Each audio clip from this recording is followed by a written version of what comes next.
I'm Ron Patterson with Utah State University Extension in Carbon County. Today we're going to talk about managing eggplants. While eggplants may not be one of the favorite vegetables in the vegetable garden, it is one that people like to grow a little bit. And if you've grown eggplants, you know that they do have some problems. They tend to be very, very bushy, and they get spider mites very easily. So I have some things that I do in my garden to help manage those spider mite problems and also make it a little bit easier to harvest the eggplants. So we'll pull into the garden here, look at the eggplants and kind of about the physical structure of the eggplants and what I do to manage them and make them easier to produce a good eggplant crop. So you can see on this eggplant, this is actually the first fruit or the first flower that's coming up.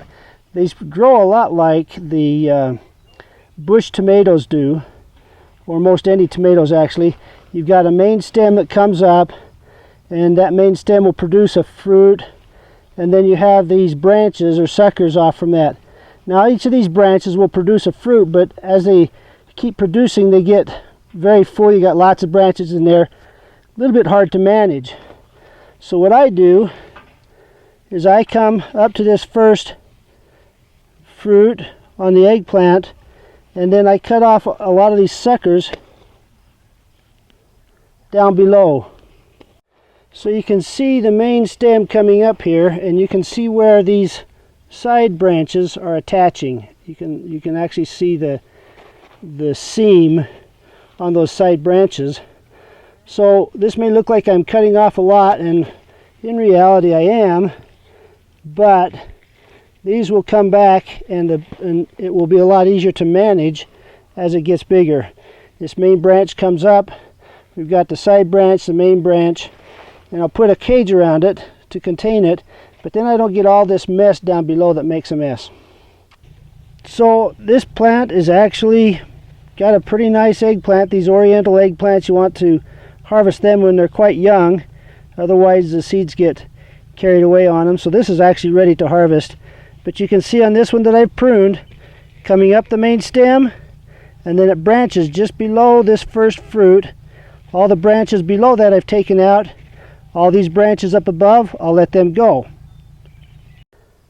As we look at this eggplant, we'll see that you've got the flower, and that main stem goes up this way, and then we have that first stem below the flower. That's the one we're going to keep. Everything else down here we take out. Everything else up here we leave.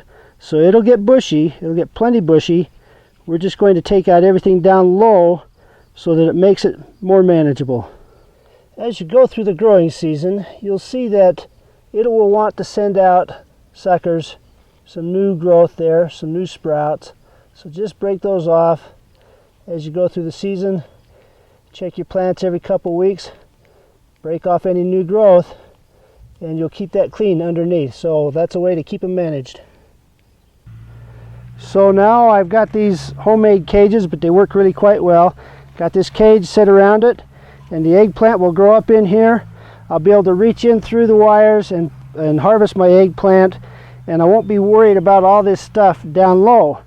Then as the leaves get old, we'll take the old leaves off, and they'll be less susceptible to spider mite invasion and things like that, and we'll keep it cleaned up, able to harvest well. So that's one way to manage your eggplant. While eggplants may not be one of our favorite vegetable plants, some people like a little bit of eggplant. This just makes it a little more manageable to prune those up and make it so that you can get access to the fruit. So there you have it, just another way to have fun in your garden.